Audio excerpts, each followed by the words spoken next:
वेदांत सत्यम का प्रश्न लिखा है। प्रणाम गुरुजी। ऐसा देखा गया है कि अच्छे सुखद प्रेमपूर्ण विवाह में भी विवाहेतर संबंध घट जाते हैं। ऐसे संबंध क्यों घटते हैं और उनके प्रति क्या दृष्टिकोण होना चाहिए? जब हमने संबंधों की बात शुरू करी, विवाह का संबंध भी उसमें हमने जब एक्सप्लोर करना शुरू किया, तो उसमें ये विषय भी बहुत महत्वपूर्ण और गंभीर विषय था, जिसको हम कह रहे हैं विवाहेतर संबंध, एक्स्ट्रा मैरिटल रिलेशंस। इन बातों को हमें बहुत संवेदनशीलता, सचेतनता, गंभीरता, करुणा से समझना होगा। कोई फैसला नहीं बना लेना है, किसी धारणा में बंद नहीं हो जाना है, एक्सप्लोर करना है। देखिए, मनुष्य स्त्री और पुरुष दोनों अस्तित्व ने इस ढंग से उनको डिजाइन नहीं किया है कि वो बस एक और एक संबंध बनाएं और वहीं पर सारे संबंधों का दायरा बंद हो जाए। विवाह में ये जो सेटअप है, इसको हमने विकसित किया है। हमने नैतिकताएं विकसित की हैं, हमने आदर्श विकसित किए हैं, हमने संबंधों के दायरे, उनकी मर्यादाएं, ये सब विकसित किए हैं। ये हमारे उस विकास क्रम में, हमारे मानसिक और भावनात्मक विकास में घटती हुई घटनाएं हैं, लेकिन ये प्रकृति का हिस्सा नहीं है। और मनुष्य तो निसर्ग में ही रहेगा। निसर्ग, प्रकृति, नेचर, उसका स्वभाव उसके अंदर से धक्का मारेगा। हमको इसको बहुत ही संवेदनशीलता से देखना पड़ेगा। क्या अच्छा है, क्या बुरा है, क्या सचमुच में बुरा है या अच्छा है, क्या है, इसको एक्सप्लोर करना होगा। पहली चीज तो हम आगे बढ़ें इसमें, इस विषय में, तो प्राथमिक कदम पर ही आवश्यक होगा कि अपने पूर्वाग्रह और अपनी मान्यताएं पहले हम हटा लें अपने अंदर से और देखें उसको नई दृष्टि से। विवाहेतर संबंध, एक्स्ट्रा मैरिटल, इस शब्द को किंचित हम तूल ज्यादा दे देते हैं, और जितना हम तूल दे देते हैं उतना ही ये परेशान करने वाला बन जाता है। जैसे कहावत ही है कि निषेध निमंत्रण बन जाता है, फॉरबिडन फ्रूट्स जिसको हम कहते हैं। निषेध जितना डालेंगे उतना वो हमको निमंत्रित करने लगेगा। एक तरफ विवाह है, विवाह का अपना एक मर्यादित स्वरूप है। मर्यादित स्वरूप को मैं कहता हूँ उस विवाह के खेल के नियम, यानी कि जब आप किसी से संबंधित होते हैं तो उसके प्रति अपनी निष्ठा ज्ञापित करते हैं, प्रदर्शित करते हैं, एक्सप्रेस करते हैं और उस निष्ठा के साथ रहने की कोशिश करते हैं। कोशिश ही मैं कह रहा हूँ, क्योंकि किसी के लिए स्वाभाविक हो सकता है निष्ठा में जीना और किसी के लिए कोशिश ही हो सकती है, क्योंकि हम जानते हैं कि ये विवाह का संबंध है और यहाँ पर इस मर्यादा का चुनाव हमने किया है। तो हम जानबूझकर बहुत सारे ऐसे विषय नहीं पैदा करते हैं जो बेवजह में समस्याएं खड़ी करें। एक तो पहलू ये, तो हमें उस मर्यादा को मानकर चलना है। विवाह की संस्था बनाई ही इसलिए गई, नहीं तो उसको बनाते ही क्यों? जैसे भारत के एक आदिम समाज में जो बस्तर और इधर गढ़चिरौली और इधर पाया जाता है, तो वहाँ घोटुल परंपरा, उसका जिक्र मैंने पहले भी किया है। जो उनकी घोटुल परंपरा है वही आज के समय की डेटिंग परंपरा है। यानी कि जो डेटिंग आज के कल्चर में है लड़के लड़कियों की, वो घोटुल की परंपरा है। वो इसलिए कोई नई चीज़ नहीं, भारत में वो समुदाय बहुत प्राचीन समय से उसको जीता है। तो उसमें कहते हैं कि जो लड़के लड़कियां हैं जब वो युवा होते हैं तो उनके किसी से भी कोई भी संबंध आ सकते हैं, बन सकते हैं। और जब वो आकर्षण पैदा होता है तो उनके उस इलाके, उनके कबीले के बीच में एक वो स्ट्रक्चर बनाते हैं, उसको घोटुल कहते हैं, उसमें वो रहने चले जाते हैं। अब वहाँ पर इतनी ओपननेस है कि किसी के किसी से भी संबंध आ सकते हैं। मान लीजिए वहाँ पर आप कल्पना करिए 1 दर्जन लड़के 1 दर्जन लड़कियाँ घोटुल में रहने गए, तो 1 दर्जन लड़के 1 दर्जन लड़कियाँ अभी आपस में संबंधित हो सकते हैं, लेकिन फिर उसमें किसी को कोई पसंद आता है, उसको लगता है कि हमें इसके साथ जीवन पर्यंत रहना है, तो उसको वो विवाह का रूप देते हैं। और वो कहते हैं जब वो विवाहित हो जाते हैं तो वो घोटुल से बाहर कर दिए जाते हैं और फिर उनको घोटुल में कभी दोबारा प्रवेश नहीं मिलता है, और तब उनके ऊपर मर्यादा आरोपित हो जाती है कि अब इनका किसी से कोई संबंध नहीं आना है। ये एक हमारे आदिम समाज की व्यवस्था थी। मैं नहीं कह रहा कि व्यवस्था में क्या सही है क्या गलत है, लेकिन ये व्यवस्था, वहाँ भी उन्होंने 2 पहलू माने मनुष्य के मनोभाव को देखते हुए। एक मान्यता ये मानी कि मनुष्य, स्त्री और पुरुष जो है वो संबंधित हो सकता है, लेकिन फिर उन्होंने एक ये भी चीज मानी कि विवाह संस्था जिसको हमने माना है उसको हमें एक मर्यादित रूप देना होगा, क्योंकि वो हमारा चुनाव है, हमारा, जिसको हम कहते हैं, अगर हम गेम ही कहें, खेल ही कहें, तो हमारा चुनाव है। तब उनके चारों तरफ वो सब कायदे कानून आ जाते हैं। अभी के जो हमारे आधुनिक समय में विवाह का रूप है, वहाँ पर भी अगर हम इस बात को देखें तो इसको हमें एक व्यापक दृष्टिकोण से देखना होगा।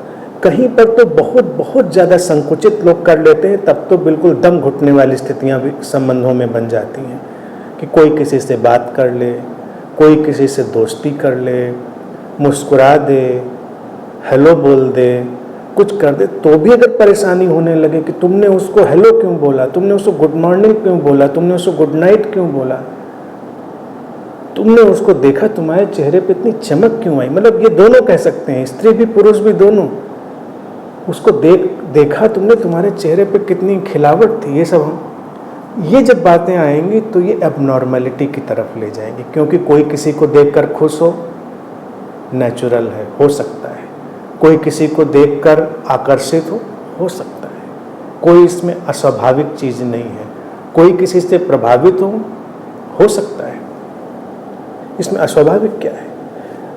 मित्रता क्या समाप्त हो जानी चाहिए? क्यों समाप्त हो जानी चाहिए? विवाह के बाद भी अगर किसी के वो दायरे चलते हैं तो वो चलते रह सकते हैं, हाँ, उनकी मर्यादाएं पैदा हो जाएंगी। बात को समझे बहुत गंभीरता से। अब होता क्या है, देखिए भारतीय समाज में खास तौर से स्त्री का विवाह हुआ तो विवाह के उपरांत अधिकांशतः, अब ऐसा उतना नहीं हो रहा है आधुनिक समय में, पहले भी कहीं कहीं नहीं होता था, लेकिन बहुतायत में स्त्री के अपने जितने संबंध होते थे, अपनी जितनी मित्रताएं होती थी, वो सब खत्म हो जाती थी। अब उसके लिए उसका जो परिवार था बस वही एक केंद्र हो जाता था। अगर उसका पति है तो उसके दोस्त ही उसके परिचित होते थे या दोस्त होते थे, या एक नया दायरा पैदा होता था। इसकी कोई आवश्यकता है? आज के आधुनिक समय में तो इसकी कोई आवश्यकता नहीं है। हम इतने परिपक्व हो सकते हैं कि उस परिपक्वता के साथ आगे चल सकते हैं, लेकिन इन संबंधों को तो विवाहेतर एक्स्ट्रा मैरिटल कहा नहीं जा रहा, सीधी सी बात है, लेकिन ये भी अड़चन डालते हैं। विवाहेतर संबंध हम उन्हीं को कहते हैं जब कोई किसी से शरीर, मन, भावना के सारे तलों पर संबंधित हो जाता है, शरीर भी आ जाता है, उसमें दैहिक संबंध भी आ जाते हैं, तभी उसको विवाहेतर एक्स्ट्रा मैरिटल में हम कहेंगे, उस कैटेगरी में डालेंगे। अन्यथा तो वो एक मित्रता है। अब ये होना चाहिए कि नहीं होना चाहिए? विवाह की मर्यादा के रूप में देखें तो नहीं होना चाहिए, लेकिन क्या नहीं होगा, यहां पर बात दूसरी हो जाएगी। हो सकता है मनुष्य के ढांचे में स्त्री हो या पुरुष बहुत सारे ऐसे अनजाने अज्ञात भावना के, समझ के, चेतना के धरातल हैं जहाँ पर लोग अनजाने ही तमाम कारणों से जुड़ते हैं। प्रश्न में भी जैसा लिखा है कि कई बार देखा गया है कि अच्छे सुखद प्रेमपूर्ण विवाह में भी विवाहेतर संबंध घट जाते हैं। आमतौर से तो मान्यता यही होती है कि विवाह के अपने संबंध में व्यक्ति सुखी नहीं है, असंतुष्ट है, इसलिए वो ऐसे किसी संबंध में जाकर पड़ जाता है। आमतौर से तो यही मान्यता होती है, लेकिन जो प्रश्न में बात रखी वो बहुत ज़्यादा समझने वाली है कि कितना भी अच्छा संबंध हो फिर भी एक संभावना खुली हो सकती है, क्योंकि कुछ संबंध ऐसे जीवन में घट सकते हैं जिन पर किसी का कोई नियंत्रण नहीं होता, या यूँ कहें कि वो जागतिक लीला के हिस्से हो सकते हैं, वो कॉस्मिक प्ले हो सकते हैं। सब पता था व्यक्ति को, उसको अपनी सीमा पता थी, उसको अपनी मर्यादा पता थी, उसको सब कुछ पता था। स्त्री को भी पुरुष को भी संवेदनशीलता भी थी, अपने साथी के प्रति पूरा प्रेम सम्मान सब कुछ था, लेकिन फिर भी कोई ऐसा आया जिसके प्रति उसका जीवन अलग तरह से खुला। तो ऐसी घटनाएं अगर घटें तो उनको हमें नए ढंग से, नई संवेदनशीलता से देखना चाहिए। विवाहेतर संबंध जैसी घटनाओं में जो ज़्यादातर उत्तेजना है वो उत्तेजना ऐसे संबंधों के कारण नहीं जो प्रश्न में उठाई गई कि वो हैपनिंग की तरह आए, कोई जोड़ नहीं।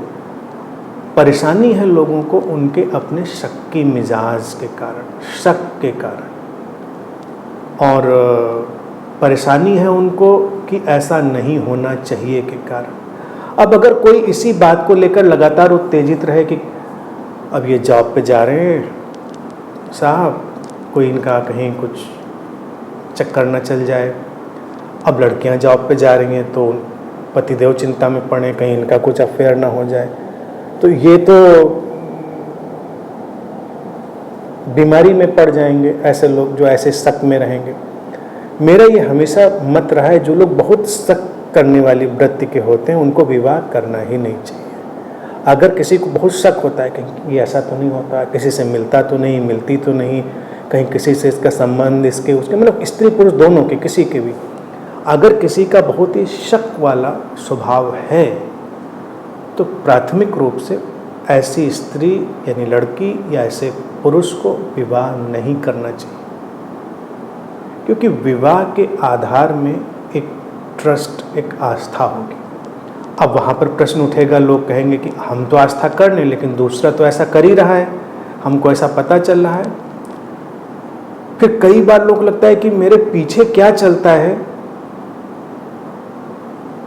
तो इसमें गालिब का वो कमोबेश वही जो अंदाज है वही आ जाता है कि ये मत देख कि क्या हाल है किसी का तेरे पीछे, मैं उसको ट्विस्ट कर रहा हूँ शेर को, ये मत देख कि क्या हाल है किसी का तेरे पीछे, ये देख कि उसका क्या हाल है तेरे आगे।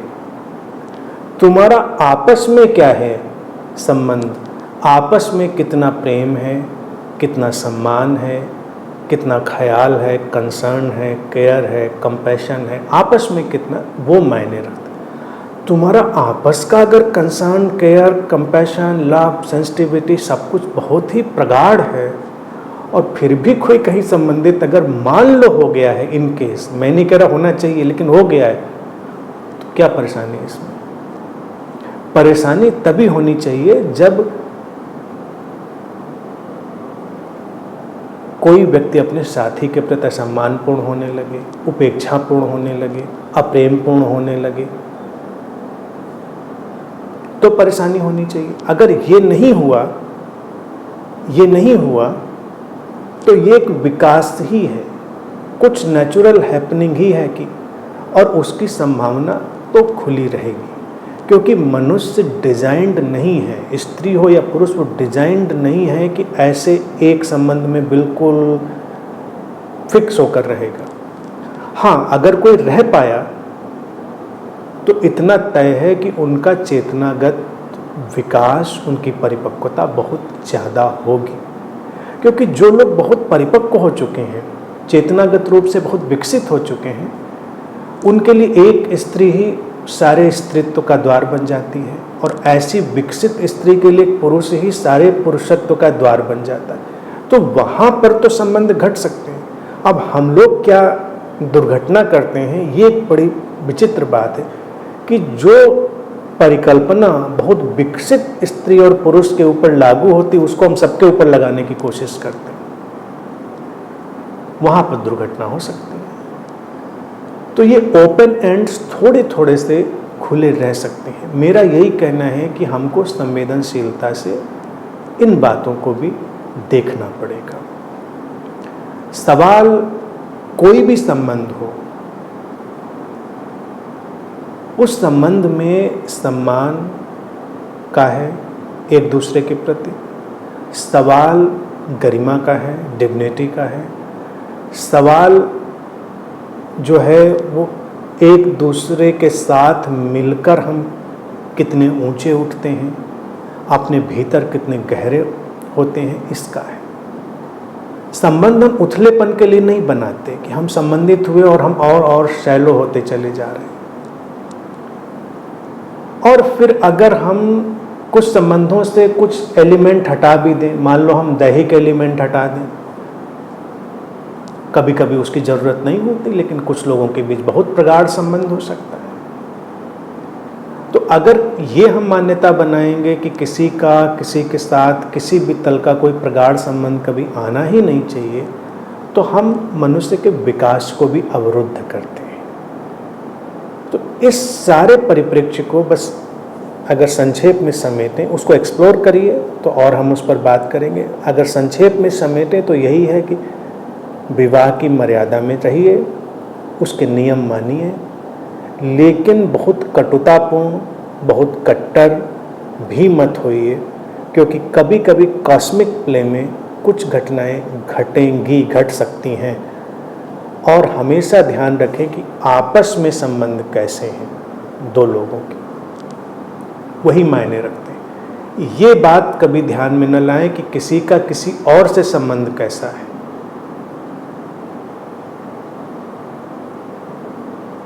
तो शायद जीवन ज़्यादा सुंदर हो पाएगा, ज़्यादा संतुलित हो पाएगा, और हम एक विकसित मानसिकता के साथ जी पाएंगे।